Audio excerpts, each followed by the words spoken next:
Hello everyone, this is Meenu Dhankhar and welcome back to my YouTube channel #commerce wise. तो class 12th accountancy chapter कर रहे हैं बच्चों से। एक चैप्टर है अपना कैश फ्लो स्टेटमेंट। तो इसके प्रैक्टिकल क्वेश्चन कर रहे हैं और इस वीडियो में करने वाले हैं क्वेश्चन नंबर 32 का बी पार्ट। ठीक है, तो देखिए एक बार क्वेश्चन नंबर 32 हमें क्या कह रहा है। यहाँ पर अब हमें नोट्स दे रखे हैं सबके अलग अलग, तो इसका मतलब थोड़ा बहुत काम अब हमें एक्स्ट्रा करना पड़ेगा क्योंकि इनके नोट्स दिए हुए हैं। सबसे पहले देखो शेयर कैपिटल है कितना। शेयर कैपिटल के लिए कोई नोट्स नहीं है। 250 से 280 हो गया है, यानी बढ़ गया है। इसका मतलब हम कह सकते हैं कि जो 30,000 की है वो हमने शेयर इशू किए होंगे। सिंपली यहाँ लिख देंगे इशू ऑफ शेयर्स। कितने, फाइनेंसिंग का पार्ट है, 30,000 अपने पास आ गया होगा। ठीक है, इंक्रीज कर रहे हैं तो। सेकेंड है रिजर्व और सरप्लस कितना है, 1। अब देखो रिजर्व सरप्लस के लिए दे रखा है हमें कुछ, ये अमाउंट दे रखा है यहाँ पर, एक बार देखें। अब हम काम करने वाले हैं नोट 1, कैलकुलेशन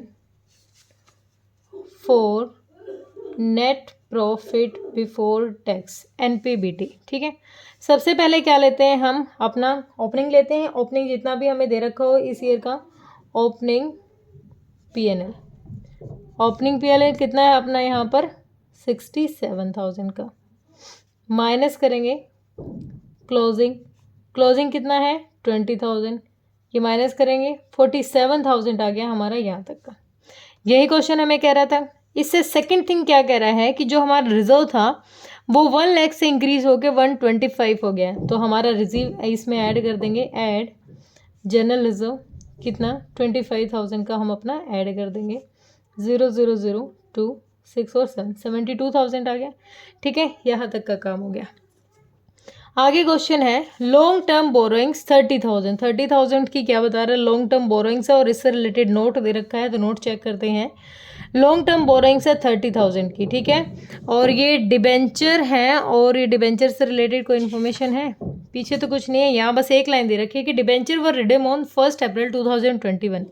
यानी जो ओपनिंग हमें यहाँ दे रखा था, ओपनिंग था मतलब 31/3/2020 को, जो पिछले साल की क्लोजिंग में 30,000 का दे रखा और 1 अप्रैल को ही रिडीम कर दिए, तो हमें किसी तरीके का इंटरेस्ट देने की ज़रूरत नहीं है।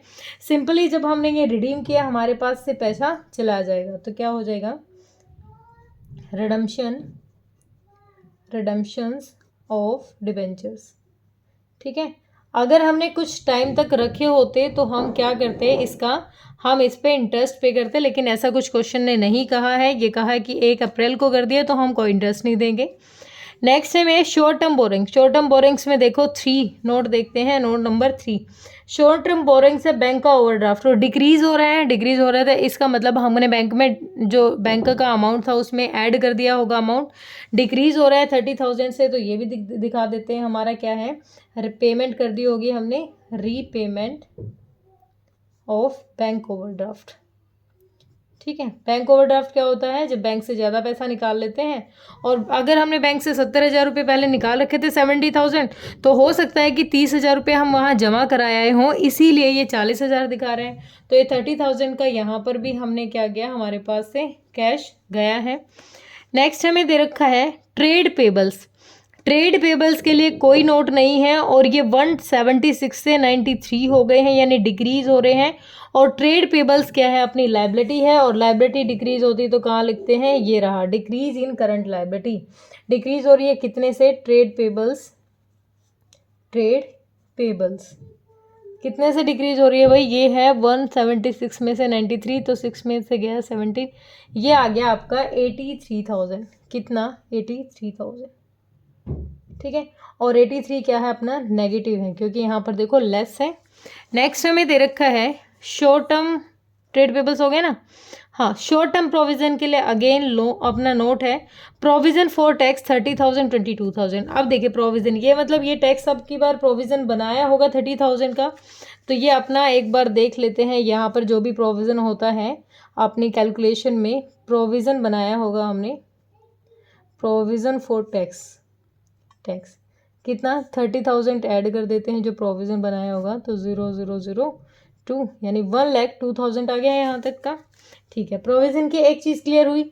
अब जो 22 दिखा रहा है, इसका मतलब ये हमने क्या पे किया होगा, टैक्स पे किया होगा। तो लिख लूँ मैं यहाँ पर लिख लेती हूँ, पेमेंट फॉर टैक्स। ठीक है, लिख देती हूँ अमाउंट ताकि मैं भूलूंगी नहीं इस अमाउंट को। ठीक है, 22,000 की हम पेमेंट करेंगे। हो गया यहाँ तक का क्लियर। अब देखो फिक्स्ड एसेट्स पे आ जाते हैं और फिक्स्ड एसेट्स में टेंजिबल एसेट्स पे नोट लिखा हुआ है 5। चेक करें यहाँ पर लैंड बिल्डिंग दे रखी है और प्लांट एंड मशीनरी दोनों सेपरेट दे रखी हैं। दोनों की वैल्यू, लैंड बिल्डिंग क्या हो रही है, डिक्रीज हो रही है कितने से, 1,50,000 से। 1,50,000 से डिक्रीज हो रही है, तो इसका मतलब हमारी जो लैंड और बिल्डिंग का कुछ पार्ट हमने बेच दिया होगा। तो कितने का बेच दिया, 1,50,000 का सेल कर दिया हमने। सेल ऑफ, घट रही है तो सेल क्या होगा, बढ़ रही है तो परचेज किया होगा, लैंड एंड बिल्डिंग। कितना अमाउंट से बेटा, 1,50,000 से। तो अपने पास पैसा आया है, जमीन गई है तो अपनी। Plant and machinery, again plant and machinery increase कर रही है, 150 से 315 हो गई है। तो या हमने परचेज किया होगा, purchase of plant and machinery. और कितनी परचेज की है ये अपने, ये है 1,50,000 तो ये है 65, 1,65,000 परचेज की, तो ये अपने पास से पैसा चला गया। ठीक है, ये भी हुआ। नेक्स्ट है इंटेंजिबल एसेट्स है, 60 की थी 42 की हो गई। यहाँ पर इंटेंजिबल ये लगा लो गुडविल है या फिर कोई भी इंटेंजिबल एसेट डिक्रीज कर रही है, तो इंटेंजिबल एसेट डिक्रीज कर रही है और कुछ क्वेश्चन अलग से नहीं कहता, तो ये हमने राइट ऑफ की होगी। और राइट ऑफ को कहाँ दिखाएंगे हम, यहाँ दिखाएंगे। हम कह सकते हैं यहाँ पर इंटेंजिबल एसेट्स कितने से, 60 में से 42 जाएगा तो 18,000 से।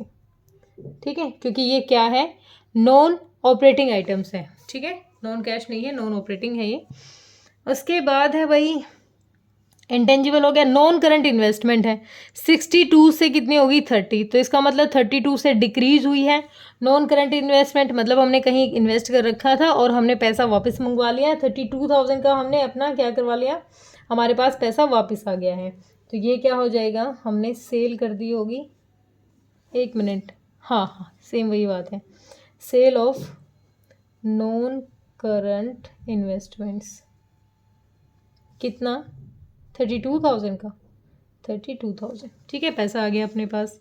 और अगर हम नॉन करंट इन्वेस्टमेंट का अमाउंट बढ़ रहा होता तो इसका मतलब हमने परचेज की होगी। इन्वेंट्री है 120 से 80 होगी। करंट एसेट डिक्रीज हो रही है कितने से, 40,000। करंट एसेट कहाँ डिक्रीज होती है, ये रही इन्वेंट्रीज। इन्वेंट्री डिक्रीज हो रही है कितने से, 40,000 से। ठीक है, नेक्स्ट ट्रेड रिसीवेबल है, ये इंक्रीज हो रहे हैं कितने से, 44,000 से इंक्रीज हो रहे हैं। 44 हो जाएगा इधर, नहीं 34,000 से ट्रेड मतलब करंट एसेट इंक्रीज हो रही है, ये रही कितने अमाउंट से, 34,000 से trade increase in current asset है ना, ट्रेड रिसीवेबल्स। तो कितने से इंक्रीज हो रहे हैं अपने, 34 से इंक्रीज हो रहे हैं ना ये, हाँ ठीक है। ओके, नेक्स्ट है भाई अपना कैश इक्विवेलेंट का कोई रोल नहीं है, तो जनरल रिजर्व हो गया, लॉन्ग टर्म हो गया, बैंक ओवरड्राफ्ट, हमने सारी चीज़ें एडजस्ट कर ली हैं। अब एक बार देख लेते हैं प्रोविज़न कितना बन गया अपना। प्रोविज़न कह रही हूँ, नेट प्रॉफिट आ गया था अपना 1,02,000, तो यहाँ पोस्ट कर लेते हैं अपना अमाउंट 1,02,000 है। ये नोट नंबर 1, ये सबको बनाना है और इस फॉर्मेट से नीचे बनाना है। मैं तो छोटा पेज लेके दिखा रही हूँ, लेकिन आपको इसी में नीचे एडजस्ट करके और यहीं दिखाना है। ठीक है, इसके बाद हमें क्या करना है, ये 18,000 का अमाउंट ऐड करना है। 18 ऐड करेंगे तो ये कितना आ जाएगा टोटल, ये टोटल आ गया आपका 0,0,0 टू 1,20,000। 1,20,000 क्या आ गया, operating profit before working capital. अब इसमें से 40,000 क्या करने हैं, ये 40,000 तो ये ऐड करने हैं, तो ये 40,000 ऐड कर देंगे तो कितना आ गया, 1,60,000।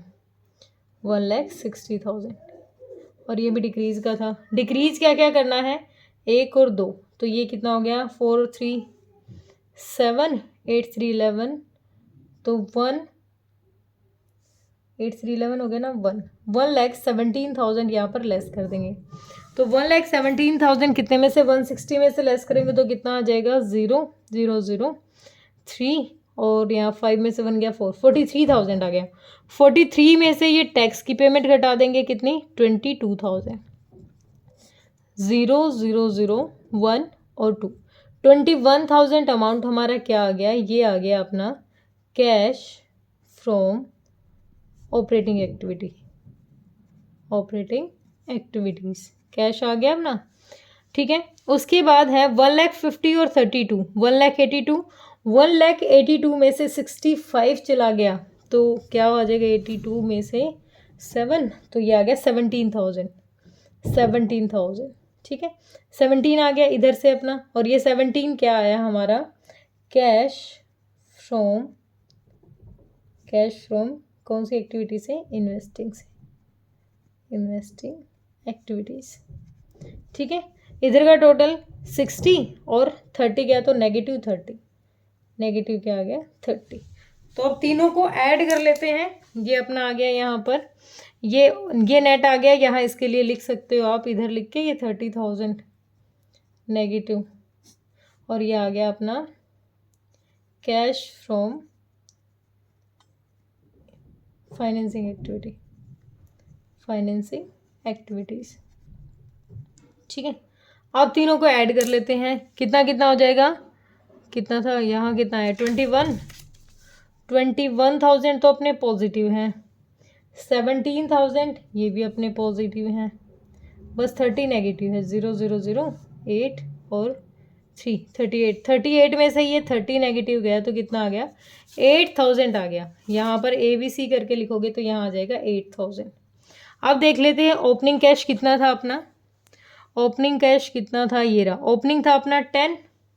ठीक है, 10 था अपना ओपनिंग, क्लोजिंग कितना हो जाएगा 18, और दोनों को हम ऐड ही तो कर रहे हैं 18, इसका मतलब क्वेश्चन की वेरिफिकेशन अपनी ओके है, 10 और 18 बीच का डिफरेंस यहाँ आ गया है, बस यही हमें चाहिए था, सिंपल सा क्वेश्चन था बिल्कुल, कोई दिक्कत कोई परेशानी तो मैं हूँ यहाँ पर, और कमेंट सेक्शन यूट्यूब ने आपके लिए ही बनाया है। ओके बेटा, बाय बाय।